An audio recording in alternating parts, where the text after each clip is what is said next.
Good morning, and thank you for joining ON Semiconductor Corporation's second quarter 2021 quarterly results conference call. I'm joined today by Hassan El-Khoury, our President and CEO, and Thad Trent, our CFO.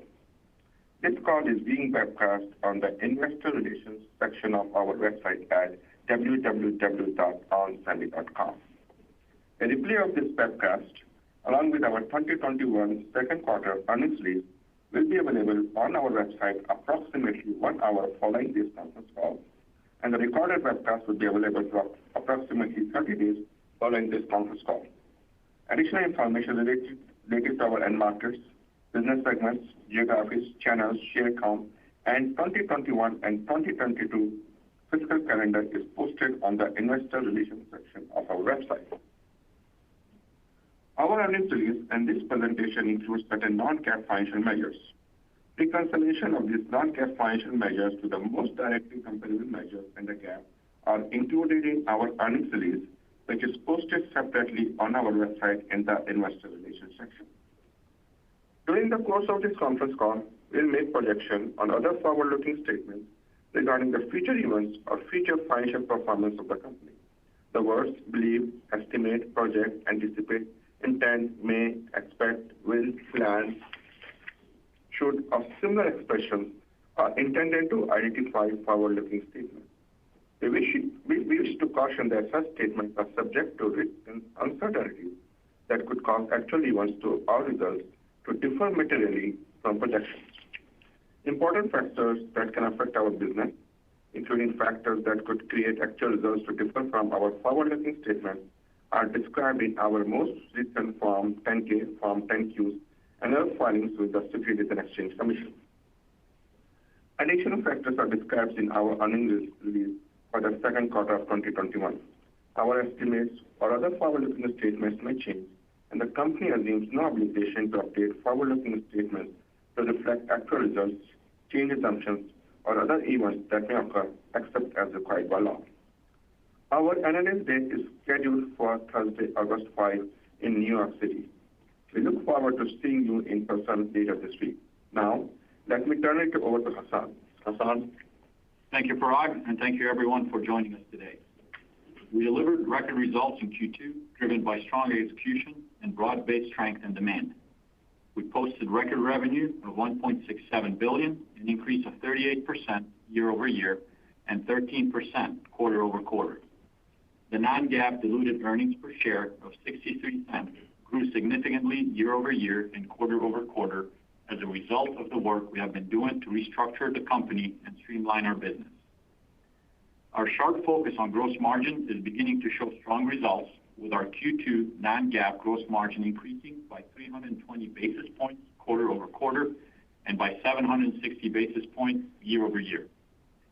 These sustainable improvements in our gross margin will continue as we rationalize our current portfolio and reallocate R&D investments to high growth and margin accretive new product development.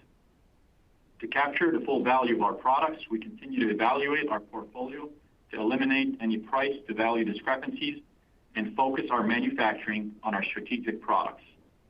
In addition, we continue to drive efficiency throughout our upstream and downstream supply chains and optimize our operations to reduce costs. The demand environment continues to be robust across all end markets. For the second quarter, we posted record revenue for the automotive and industrial end markets. In addition to the company's broad-based strength in these markets, we are benefiting from the strong traction of our power and sensing products. The strong demand that we have seen over the last few quarters continued to outpace our ability to supply certain products, especially those manufactured by our foundry partners. Based on current booking trends and macroeconomic outlook, we expect that the demand will continue to outpace supply through the first half of next year. We are working collaboratively with our customers to ensure the uninterrupted supply of our products in the future, having entered into long-term supply agreements with many of them already and actively engaging in discussions with several others. Long-term supply agreements, or LTSAs, are a win-win for both customers and us by guaranteeing supply to the customer and at the same time providing better visibility and allowing us to better plan our capital allocation towards capacity expansion with a committed long-term demand outlook. Let me now discuss a few highlights of our strategic end markets, starting with automotive. We set a new record for our automotive revenue in Q2 with revenue of $556 million. The success in automotive was driven by strength in our power and sensing product categories. We have emerged as a strategic supplier of highly differentiated technologies for electric vehicles, with customers placing high value on the efficiency and footprint advantages provided by our power solutions. Our engagement with leading global OEMs and Tier 1s continues to expand, and I'm very bullish on our potential in the growing vehicle electrification market over the next few years. In addition to the industry-leading performance of our FETs, the key source of our differentiation is our expertise in packaging, which is critical for improving heat dissipation, increasing power output in a smaller footprint than our closest competitor, and reducing the weight and cost of a power module. The efficiency of our module allows our customers to make no trade-offs between the cost of battery and the range of the vehicle. They get both. We continue to strengthen our leadership in automotive safety with new design wins and see the increased penetration of active safety features driving strong demand for our image sensors and ultrasonic sensors. In Q2, we secured significant wins for our image sensors on key platforms in Asia, and in a few cases, we displaced the incumbents. With increasing sensor content, especially in new electric vehicle platforms, we remain bullish on our ADAS business. We recently announced that AutoX has selected our intelligent sensing technologies to enable 360 vision in its Generation 5 fully driverless robotaxi. On this platform are 28 image sensors and 4 3D LiDAR sensors to eliminate blind spots and power full autonomy. The industrial end market, which includes military, aerospace, and medical, contributed revenue of $434 million in Q2, representing approximately 26% of our revenue. Excluding the impact from geopolitical factors related to a specific customer, our second quarter industrial revenue increased by 29% year over year, driven by broad-based demand and strong performance by our power and sensing technology portfolio. We are seeing continuing momentum for our higher power modules and alternative energy applications, given the investments in utility-scale solar installations that are expected to grow worldwide to reduce the climate impact of fossil fuel-based power plants. With a broad range of power solutions and early engagement with key market disruptors, we are well positioned to grow in the market. On the industrial automation front, we saw steep year-over-year growth in our imaging revenue, driven by machine vision and scanning applications. Now I will turn the call over to Thad to provide additional detail on our financial performance and guidance. Thad? Thanks, Hassan. I'm pleased to announce a record quarter as we're seeing the early impact of our transformation initiatives in our financial results. Customer demand remains strong, and the design win pipeline for our innovative power and sensing technologies continue to expand. We've been successful in securing additional supply from our internal manufacturing sites as we optimize our efficiency, which contributed to revenue at the high end of our guidance. Based on our current outlook, we expect strength in demand to continue through the first half of 2022. The company has been executing on long-term and sustainable actions that have resulted in record revenue, earnings, and free cash flow for the second quarter. In a few days at our Analyst Day, we'll share our long-term strategy and operational plans to realize the full potential of the company. So turning to the results for the quarter, we saw broad-based strength contributing to sequential revenue growth across all end markets, regions, and business units. Secular megatrends in automotive and industrial contributed to record revenue in both of these end markets and together comprised 59% of revenue. Total revenue for the second quarter was $1.67 billion, an increase of 38% over the second quarter of 2020 and 13% quarter over quarter versus normal seasonality of a sequential increase of 3 to 5%. Our automotive revenue grew 69% year over year and 8% sequentially. Industrial revenue grew 24% year over year and 18% sequentially. Turning to the business units, revenue for the Power Solutions Group, or PSG, was $846.6 million. PSG revenue increased by 37% year over year due to strength in automotive and industrial end markets. Revenue for the Advanced Solutions Group, or ASG, was $607.6 million, an increase of 42% year over year. In addition to the strength in automotive, ASG benefited from strength in computing, especially in high-end graphics cards. Revenue for the Intelligent Sensing Group, or ISG, in the second quarter was $215.7 million, an increase of 28% year over year. Strength in ISG was driven primarily by automotive. GAAP gross margin for the second quarter was 38.3%, and non-GAAP gross margin was 38.4%, a 760 basis point improvement year over year, and a 320 basis point improvement sequentially. Our strong gross margin performance over the last few quarters has been driven by strong execution, a favorable mix to higher margin products, improved efficiencies in our manufacturing sites, and cost containment initiatives across the company. Our factory utilization was 83%, which was relatively consistent with Q1 at 84%. As we move forward, our fab lighter strategy will allow us to continue to reduce our manufacturing footprint and overall cost structure while increasing capacity to support the demand of our customers. GAAP earnings per share for the second quarter was 42 cents per diluted share. Non-GAAP earnings per share was 63 cents per diluted share as compared to 12 cents per share in the second quarter of 2020 and 35 cents in Q1. As noted earlier, this is the highest ever quarterly non-GAAP EPS reported by the company. Now let me give you some additional numbers for your models. GAAP operating expenses for the second quarter of 2021 was $357.9 million. Non-GAAP operating expenses were $314.2 million, a decline of $10.5 million quarter over quarter, as we continue to see the favorable impact of our cost reduction initiatives launched in Q1.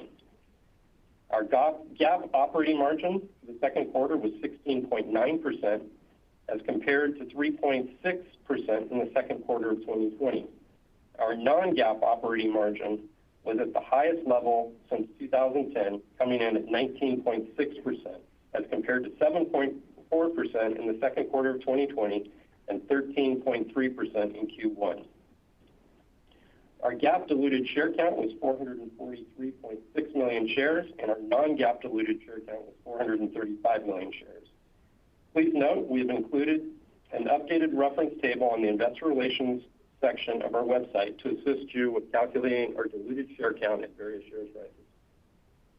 Returning to the balance sheet, cash and cash equivalents was $1.09 million, and we had $1.09 billion, and we had $1.97 billion undrawn on our revolver. Cash from operations was $488 million, and free cash flow was $383 million, or 23% of revenue. Capital expenditures during the quarter of 2021 was $104.8 million, which equates to a capital intensity of 6.3%.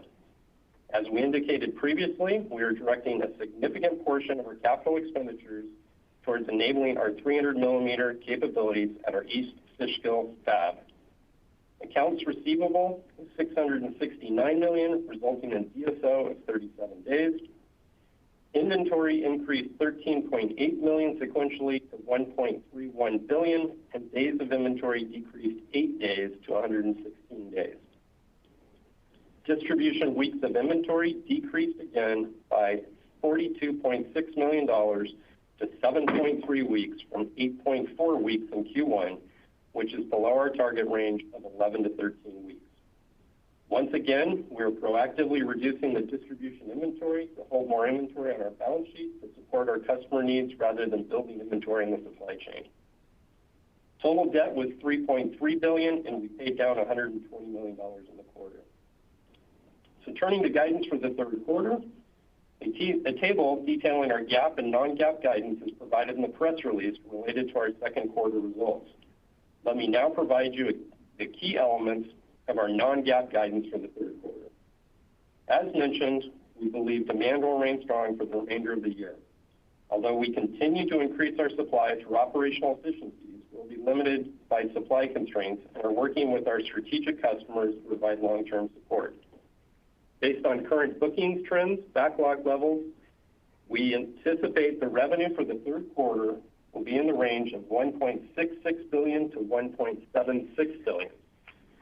We expect gross margin between 39 to 41%, and this includes share-based compensation of $3.7 million.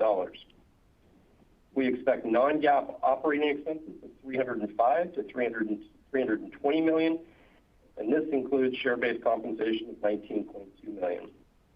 We anticipate our non-GAAP OIE, including interest expense, will be $26 to $29 million.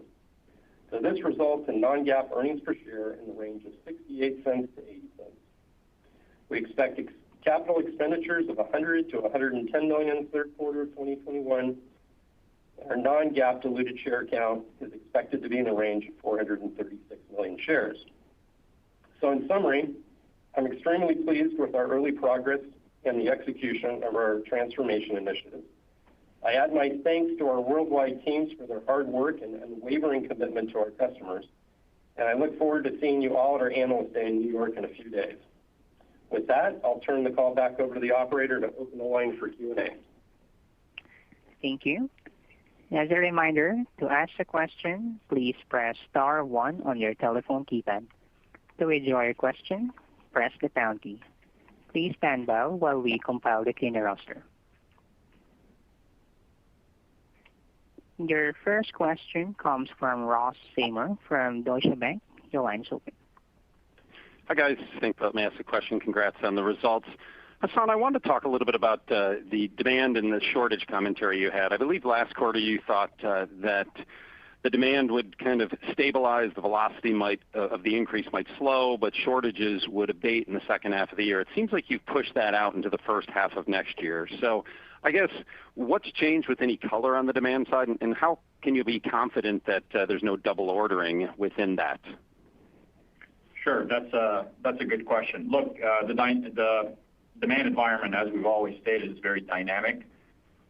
We see it basically pushing out into the first half of next year.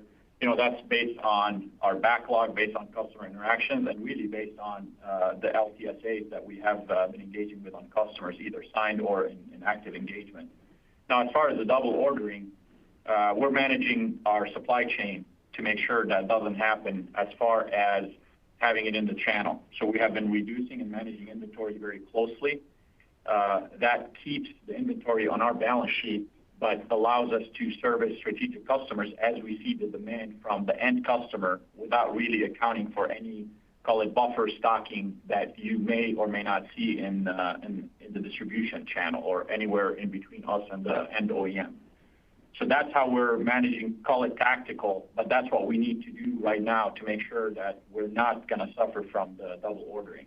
So that gives me the confidence, given the numbers of the inventory that have been reducing and building up on our balance sheet, that we are literally tackling end demand on a one-to-one basis with our direct customers.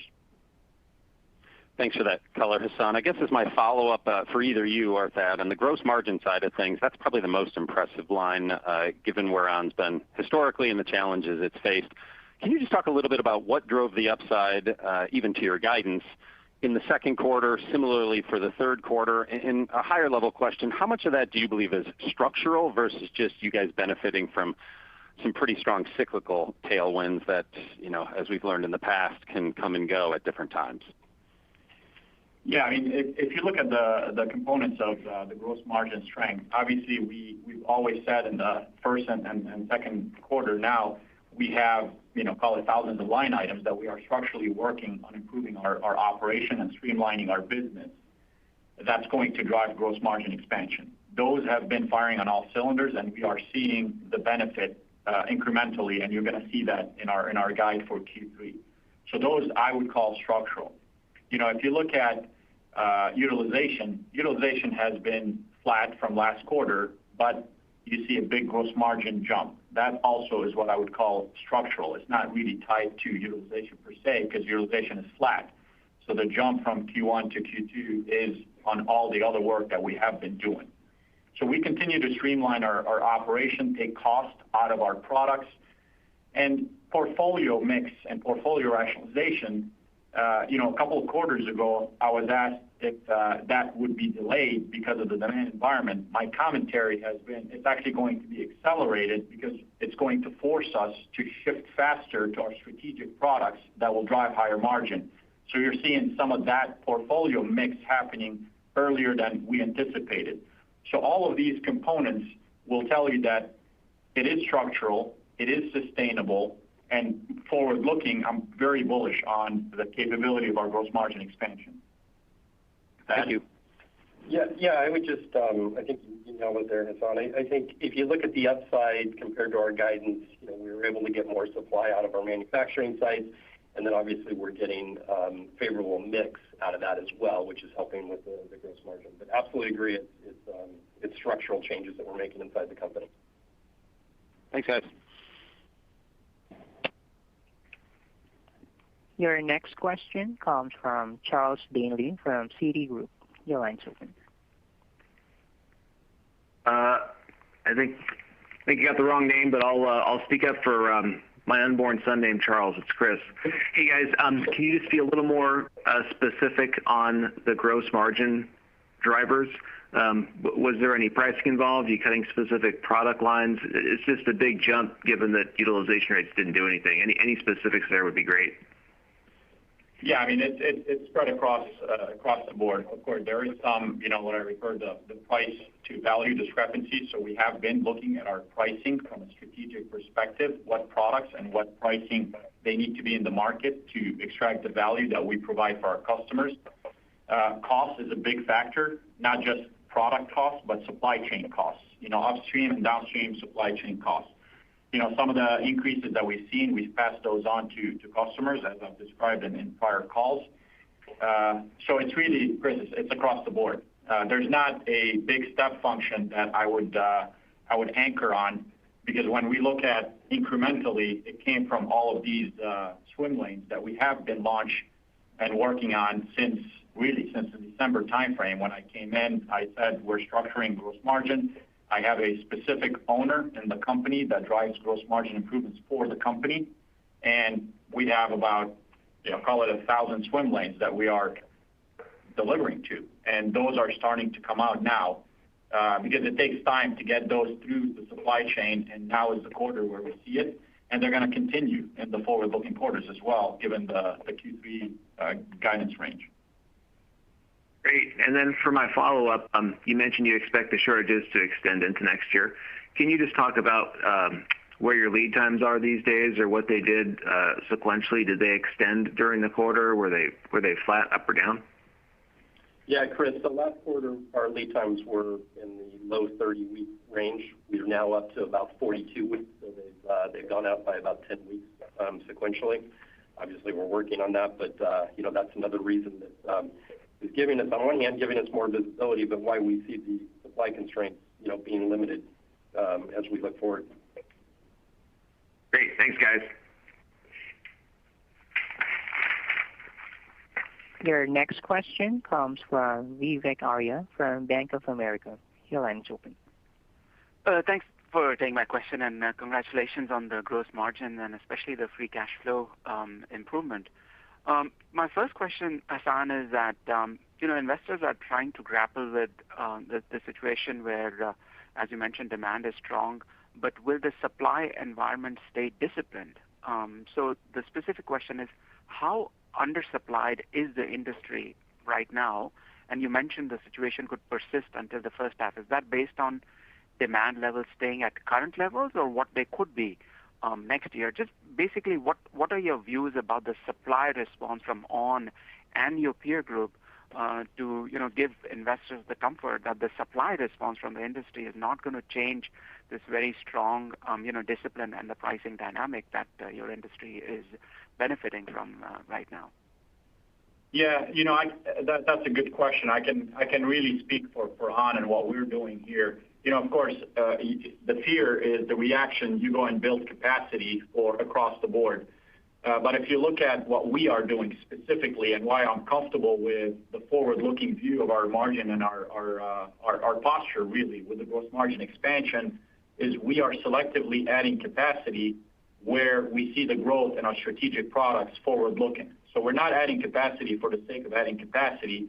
we are first shifting from a lot of what we call the legacy portfolio into the strategic growth and adding capacity there. So as we are increasing our top line, given the supply relief that we're getting through our supply chain, those are coming from strategic growth products. So when I look at our strategic plans moving forward, and we'll give a little bit more color at Analyst Day, that's where we're expanding the capacity. It is not equal for all. So there are demand signals on our and our visibility on our customers that we are not servicing beyond what we can today. So I'm not adding capacity there. We're selective. We're very, very disciplined on where we add capacity, and we're adding it in our growth product that are strategic, and those will be driving the gross margin forward looking. So very selective, not a shotgun approach. Got it. And for my follow-up, actually a clarification and a question. On the clarification side, any impact from shutdowns or COVID-related issues in Southeast Asia from a supply side? And then, Hassane, you sound really, very confident about ON's prospects in the electrification side. So could you help us understand what is your current exposure to EVs and what kind of content growth do you see both on the powertrain and the ADAS side as the industry moves more towards EVs? Thank you. So, let me answer the EV first. Our exposure, obviously, this is starting to grow. I'm very bullish. I'm not going to. I can't even hide it. So I'm glad you really picked it up. So I'm very bullish with our posture, both on the automotive safety and electrification. Electrification penetration is starting to pick up. We're well positioned with strategic OEMs directly, but also through their tier one supply chain. So that is really forward-looking, how I look at the market, and really where our R&D investments are happening. If you recall, we did a big restructure at the beginning of the year. That's moving R&D and capacity and capital into those markets because I see the design wins. I have personally engaged with customers.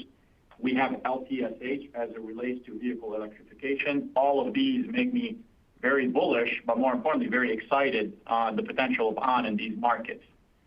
For your question about the COVID disruption, we have seen disruption related to COVID in some of our supply chain, direct or indirect. But back to the demand environment, I thank our operations and our manufacturing teams worldwide. We were able to really redirect and service more demand by shifting the mix again. So there was disruption. We overcome that disruption, and now we're back on track. So let's call it a blip that we were able to sustain, given the demand and given the work that we're doing on releasing more capacity. Thank you. Your next question comes from Toshiya Hari from Goldman Sachs. Your line's open. Good morning. Thanks so much for taking the questions and congrats on the strong results. Hassane, I had a two-part question on gross margin. You talked about addressing price to value discrepancies. Just curious, what percentage of the discrepancies have you been able to execute on in the form of price increases, and how much left is there to go?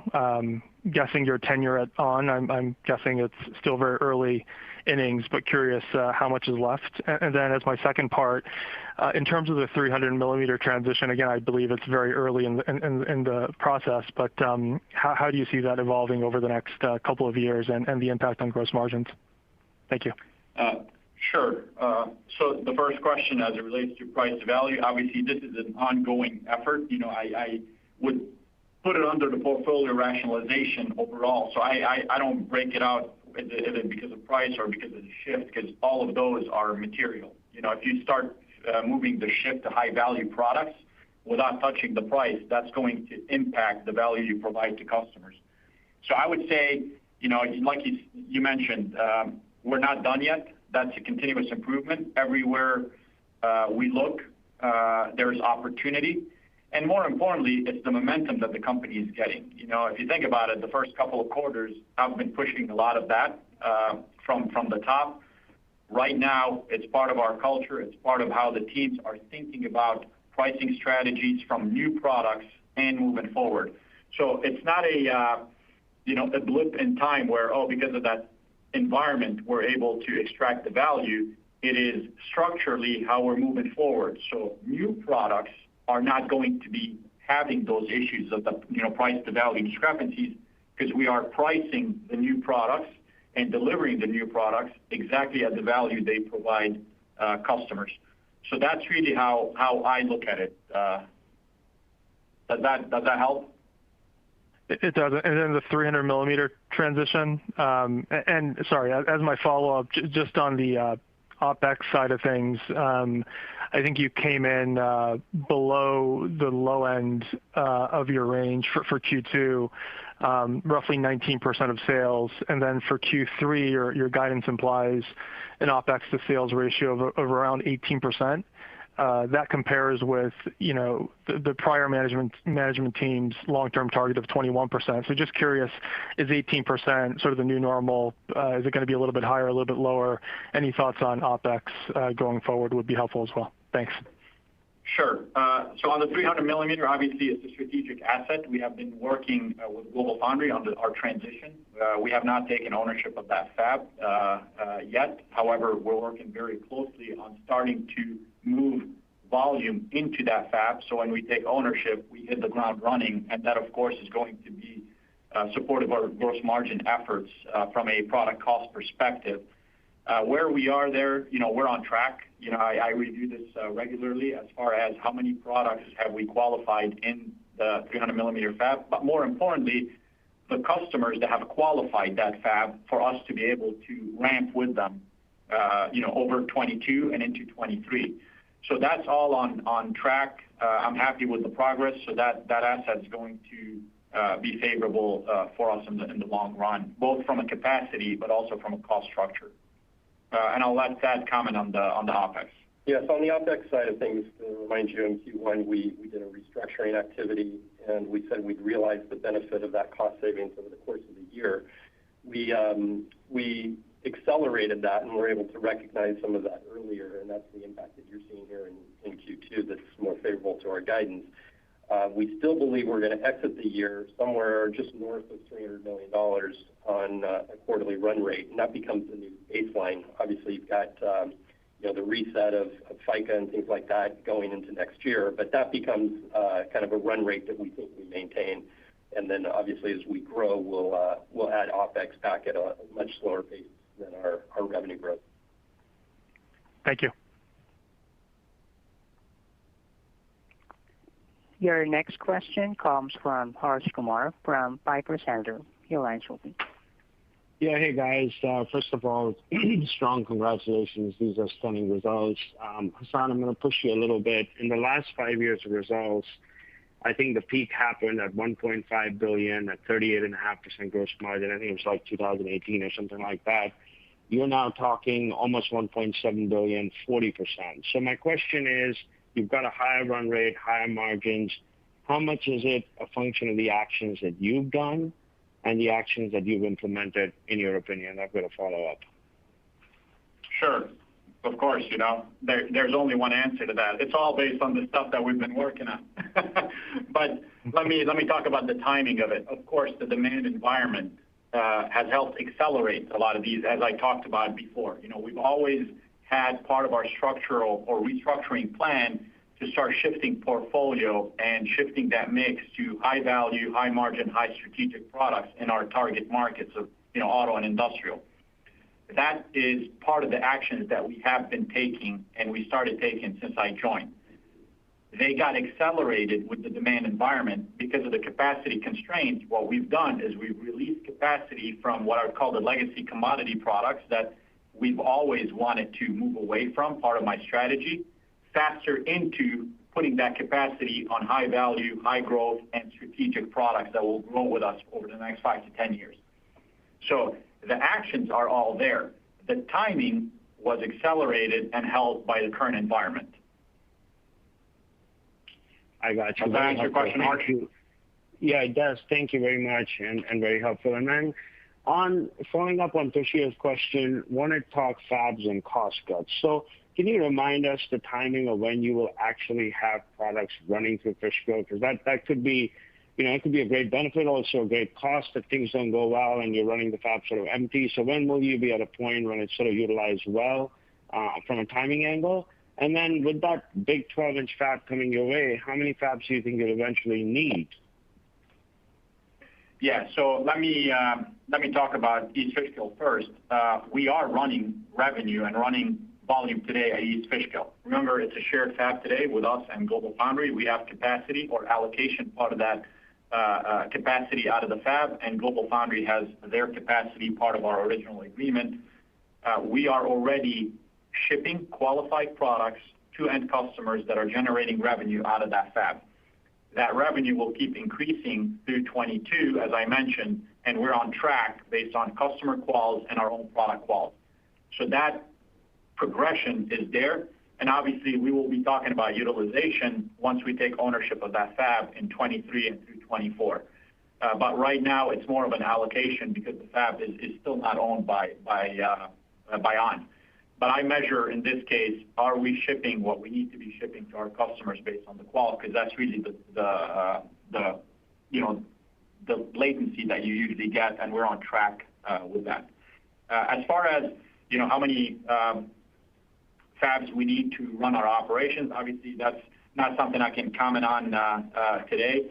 My focus is really on rationalizing our manufacturing footprint to going to a fab lighter. So we will have less fabs, but I will be ready to comment more on it as we're ready and we have communicated plans to that specifically. Hey guys, very helpful. Congrats again.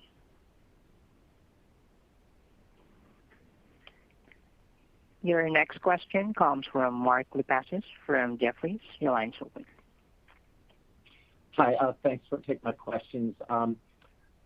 First question, sorry to come back to the gross margins, but it sounds like there's something really different going on with ON than the last 10 or 15 years. So Thad, in your script, I think when you talked about the gross margin upside, you said mix, efficiency, execution, and cost containment. I don't think I heard pricing in there. And then Hassan, you used the expression price to value discrepancy, which I thought was a code word for we took prices, but it sounds like you're shifting the mix on your limited capacity to the higher value product. So the question is, on the last, so I guess there's a clarification. I just want to make sure I got that right. And for me, the question is, over the last 10, 15 years, I covered ON, when things are bad, you hear about 6 to 10% price pressure, and then when things are good, you hear about 5 to 10% price improvements. Is that part of your business gone? Is ON now a much lower volatility business on the much less subject to pricing pressure? And then I had a follow up. So the short answer is yes. Strategically, if I think it was the first conference that I attended back in January, the CES conference, where I really put my focus on gross margin improvement through manufacturing footprint rationalization and product portfolio rationalization. Those are two strategic directions that I've set as far as what we need to do right now. So what does portfolio rationalization mean in the terms that you described, which are very accurate? One is look at which products are we going to grow in and which products are legacy where we're not going to be investing in, and start shifting that to the high strategic products where we want to play. Now that's more forward looking, meaning it is not a point in time where those products are now better mix, and when the market goes the other way, we're going to have to see what you said, the 6%. What we are seeing is we are shifting that to the strategic products that are starting even to grow and will maintain growth over the next 5 to 10 years. That's the structural portfolio mix that we have done. So what's different from the last 15 years is I don't need fat fillers. when you have fab filler products, which are low value, discrete, commoditized products, you keep shoving them in the fab and they go up and down with the market. We're moving away from that. We're moving to strategic high value products that are going to grow over time, and that capacity has been taken away from the discrete commodity product that caused that volatility. So in summary, when you shift your mix to strategic growth products, that volatility disappears because that's a growth trajectory, and a growth trajectory only, whatever demand does, it's going to be growth. Maybe it's not high growth, but it's still growth. That's the structural impact of the portfolio rationalization. And gotcha. I'm ready for your follow-up. Yeah, great. That's really helpful. Thank you for spelling that out for me.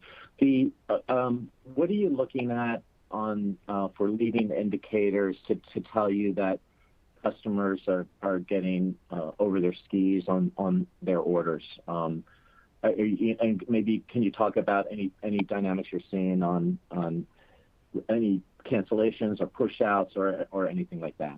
Thank you. Yeah, look, there are many signs that we look at. I have analytics, to be able to see. Obviously, you're not always going to see 100% around the corner, but I'm comfortable with the visibility we get. Both Thad and I review it, more than once a week in order to make sure we don't miss anything. But not to be joking about it, but the biggest gauge is how many escalation calls I get from customers is the biggest indicator. When my phone stops ringing off the hook 50 times a day, then I know we're not where we are today. So both of these, you have the analytics, but you also have that call it subjective feel that you get, and both of those lead me to believe that this is going into the first half of 22. And Mark, just to add, we're not seeing any meaningful cancellations or push-outs at this time. We've also taken the inventory in the channels down so that we can manage that escalation process, whether that customer is in the channel or direct, and and essentially making sure customers are getting the inventory just as they need it rather than stockpiling it. So we're doing our best to manage it, and I think we've got good analytics and visibility on what's happening right now. That's great color. Thanks, guys. Really appreciate it. Your next question comes from Raji Gill from Needham & Company. Your line is open. Yes, thank you, and congrats as well on great momentum across the board. Thad, just picking up on your commentary around the inventory.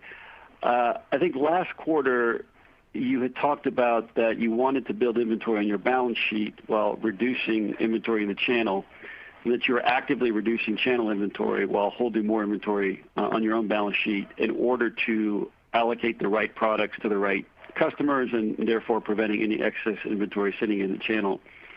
Wondering how that strategy is playing out this quarter, and how do we think about that over the next couple of quarters in a continuation of a supply constraint environment?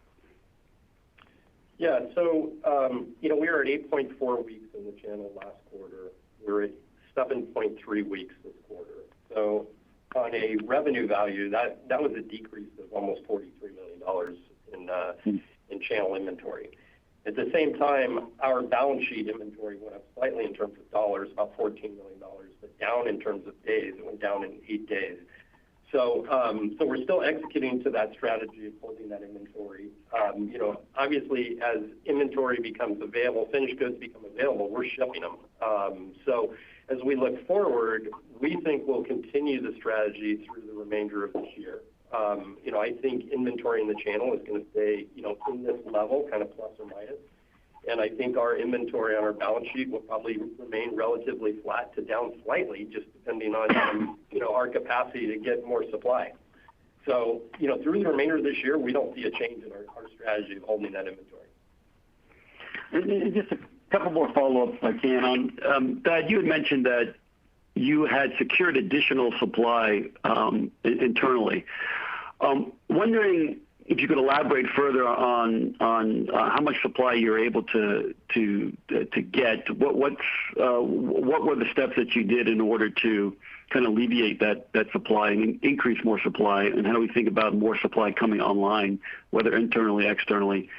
And just Hassan, I just have a question on the automotive revenue. You've had record automotive revenue. You obviously want to shift to electric vehicles, renewable energy infrastructure.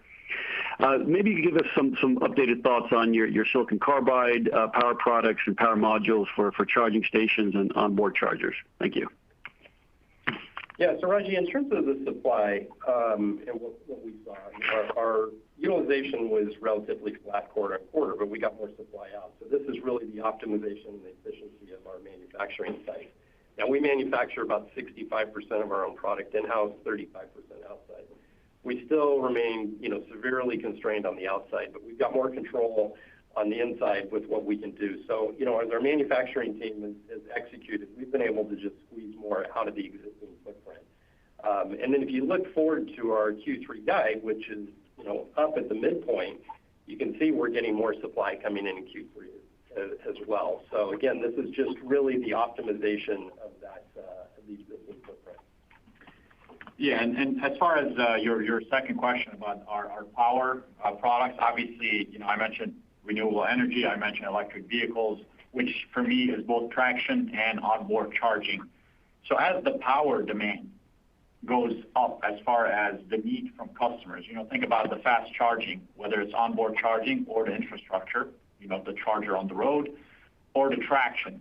Where we are winning and why we are winning is our highly competitive efficiency metric that comes from, the prowess and technology that we are flexing, but more importantly, our packaging technology. When you put those two together, you get a lighter and more efficient traction module. Lighter is obviously good for EVs for distance, but lighter and smaller is also good for packaging. So we're able to get the same, call it equivalent power output of our silicon and silicon carbide modules, and I talk about module being the device and the packaging, better than the equivalent competitor power output. That's where we win. You'll hear a little bit more about that at the Analyst Day, but that's what I tie our current wins to. And when I look at the funnel and talk to the customer, since I've taken over, a lot of customers I call is, why do we win? Why do you pick on? And those are the ones that I'm pushing into our strategy to do more of. And where they say we lack, we're putting R&D in order to leapfrog the competition. So all of these give me the confidence, one, on our posture today, our posture with the design win forward-looking, that's going to fuel our growth, and more importantly, where we are investing R&D to sustain that momentum forward-looking. Great. Excellent. Thank you. Your next question comes from John Pitzer from Credit Suisse. Your line's open. Yeah, good morning, guys. Thanks for letting me ask the question, and congratulations on the solid results. Hassan, I'd like to go back to kind of the significant gross margin upside you've seen over the last couple of quarters. I'm just kind of curious, what inning do you think you're in as far as repositioning the portfolio to higher margin? And I guess, was there any meaningful sort of advantage to kind of trying to price yourself out of certain businesses right now and customers didn't walk away, so that we saw some cyclical pricing advantage to either the June gross margins or the September gross margins? Yeah, so look, we're, as far as inning, we're in early innings as far as what we're able to do. You're starting to see the momentum of the work we've done in Q1 and Q2 starting to kind of come about. We haven't seen the benefit from some of the manufacturing rationalization, the actual fab divestitures, that at least the ones that we've talked about, you haven't seen that benefit yet. So that's going to fuel our more of the gross margin expansion forward looking. Right now it's on cost, product mix, product cost, product value, et cetera. All of those are what you're seeing today. So there's more to come as we deploy and execute our strategy forward looking. So that gives me the comfort of where we are as far as in our trajectory in the gross margin expansion. That's helpful. And then Hassan, The gross margins were impressive. I would argue the free cash flow was even more impressive. And if you look at your share schedule on your website, there's not a lot of dilution coming down as the stock price goes up. So I'm kind of curious how you guys are thinking about sort of the use of cash and cash return, given how strong the free cash flow generation looks like it was in the quarter and should continue to be. Yeah, John, it's Thad. You're right. Now that we took out that convert and swapped it out for a new convert, that old one was heavily in the money. So the dilution impact isn't as significant as what you're seeing in the past. And if you look at our guidance, for next quarter, 436 million shares, it's just up a small tick, right? So as we think about the cash generation, right now it's balance sheet flexibility. It's continued to pay down the debt. Long term, we'll look at returning capital to shareholders, but right now it's reinvest in the business and have balance sheet flexibility. Thanks, guys. Your next question comes from Harlan Sur from JP Morgan. Your line's open. Good morning. Congratulations on the solid results and execution. The image sensor business again undergrew both auto and industrial on a quarter-over-quarter and year-over-year basis. And I know most of this business is outsourced. You talked previously about being supply constrained into the first half of next year. Has that supply normalization actually pushed out given the strong demand you're seeing? And then just given the strategic nature of sensing to your strategy and portfolio, is this a technology and product segment that the team is actually thinking about potentially bringing in-house? So that you're absolutely right. This is a very constrained because majority of all of it is foundry based. Now, as far as over the long-term strategy about what we do outside or inside, we'll be talking more about that in our analyst day. But it is fundamental to our strategy, and therefore the supply constraint is not something we can solve right now. Right now, it's more on optimizing the existing supply chain that we have. Because imagine that technology is not you can pick up a fab, whether internal or external, and get some expansion. There's a lot of R&D work that needs to go into qualifying and running that image sensing technologies in very specific fabs that require CapEx and R&D. Obviously, we're looking at all options, but right now, through, call it 22, it's what more can we get out of the foundry partners. Got it. And then normally the team's December quarter from a seasonal perspective is flat to down slightly sequentially, but just given the strong demand velocity, given the backlog visibility, combined with your supply additions coming on in the second half, would the team anticipate a better than seasonal growth trend for the December quarter?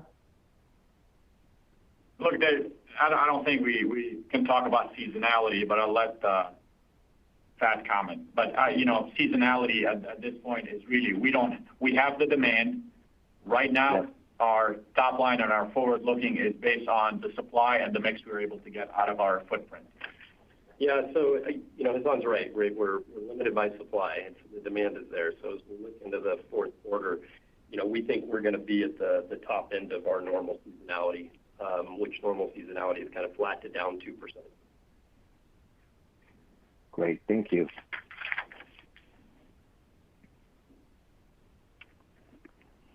Your next question comes from Vijay Rakesh from Mizuho. Your line's open. Hi, Hassan. Congratulations on a great quarter and guide. Just wondering on the EV and ADAS, looks like very strong growth there. If you would give us some color on how that grew sequentially. And as you exit the year, if you can talk to what the mix you see, especially with the traction on the EV side, how that EV and ADAS mix grows year on year as a % of revenues. Thanks. We're not breaking up, by technology or by subsegment. We're just looking at the automotive. We expect automotive to maintain the growth. Obviously, it is limited by what I mentioned earlier in the prior question. On the ADAS side from the supply and the imaging, which we are highly constrained on. As far as the rest of our power products, or call it the silicon non-imaging power products, that's going to be based on how much we are able to get more out of our supply chain footprint, as Thad mentioned, through the efficiencies that our supply chain team has been working on. So I still see the momentum there. There is growth built in. The demand is there. And right now, it's how much of that demand can we service. Got it. And as you look out, I know Thad mentioned going into Q4 more like the top end, so flattish.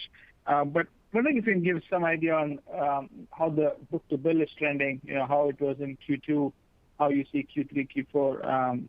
We'll get some idea there in terms of how orders are coming in. Thanks. Yeah, Vijay, I mean, the book-to-bill is strong, right? It's remained strong. We think it's going to continue through the remainder of the year. Again, it's supply that's the issue. We're not seeing major cancellations or push-outs. We're seeing just consistent strength right now. So we're not seeing any major swings in the book-to-bill. Great. Thanks a lot. Your next question comes from William Stein from Truist. Your line's open. Great. I want to add my hearty congratulations to great results and even better outlook. And I appreciate your taking my questions. First, the compute end market was particularly strong in the quarter. I think you attributed that, or you at least highlighted graphics cards to part of the success there.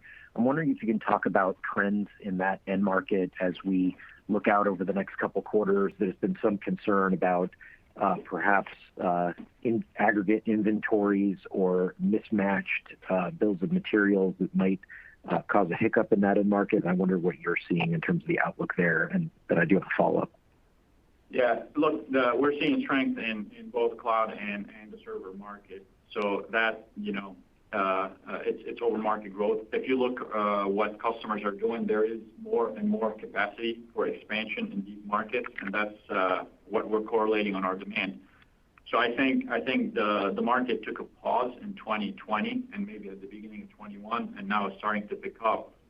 From an investment side, I don't see that kind of slowing down. We're going to keep monitoring it just like we are every other market. And our focus in these is limited to what we want to do on the product side. Those are what I would call adjacent markets where we have very compelling and competitive products that we are able to service in these markets, and we're going to be pushing that through to our customers. But from the signs and the data I get from our customers directly, there is capacity expansion on their side, and that gives me the visibility on the confidence in the demand that we have on our backlog for these markets. Great. And then as a follow-up, you talked about capacity expansion in the next few quarters. I may have missed it, but is there an aggregate sort of unit growth or dollar growth that's getting built in as we think about demand and supply perhaps rationalizing or coming into somewhat of a stasis in the first half of next year, as you've highlighted? What should we think about your total capacity as we progress into that time frame? Well, I would say that we've got a couple of things going on. We've got the 300 millimeter fab coming online in 23. We're continuing to push production in there. We are supply constrained. We'll continue to optimize, but I would look at just our supply as being, at least through the time horizon you're talking about, the first half of next year, as being pretty steady with some small increase as we continue to optimize and get more output. Thanks. Congrats again. Thanks. Your next question comes from Christopher Rowland from Susquehanna. Your line is open. Congrats as well on all the progress you've made in just a few quarters, guys. The first question's for Hassan. Hassan, LTSAs were a big deal for you guys at Cypress.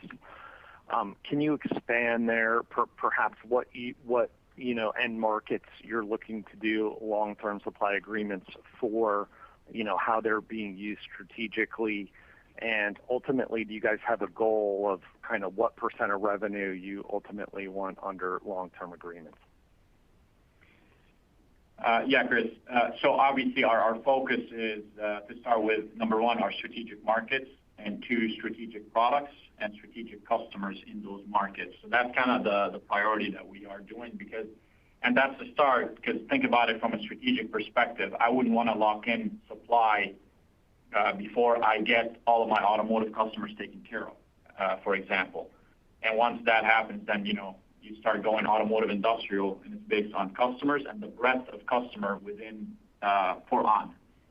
Are they buying multiple products where cross-selling plays a big impact in our decision, or is it a one product? So that helps us strategically assess where we are. Obviously, our goal is to remain and support all of the customers that we have, and that's how we're going to maintain the growth. But as far as LTSA, I'm starting with strategic markets, strategic customers, and breadth of customers, because that's what's going to fuel, one, our growth, but more importantly, our stickiness. The broader we are, the more sticky we are, because that's where the value comes in, not from a product, but from a company perspective.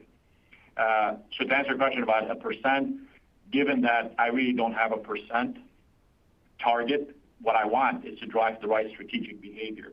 Because if I throw a percent out there, I guarantee you we will meet it.